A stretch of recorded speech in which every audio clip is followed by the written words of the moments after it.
Abi, Kerbela meydanında bir esnaf dövüşene dönen.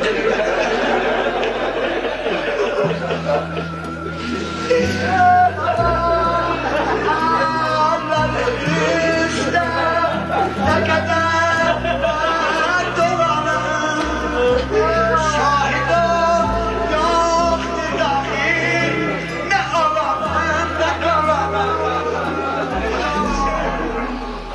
Adırdan gidiyorsun, meydandan kalın, Rabbinin o dolanlı, Emin Fazl'ın başının üstüne celal, Eyvallah kalmamış. Gördüm o babanların üstümde dizler titrir ah, ah bir usuler balan aradan ayırmış. Bendim şu anda resmeder diyeceğim. Gördüler Zeynep diyeceğim ya. Sen gel darık bana. İmam keymelere yakınlaşanda. Bu kim güvenler.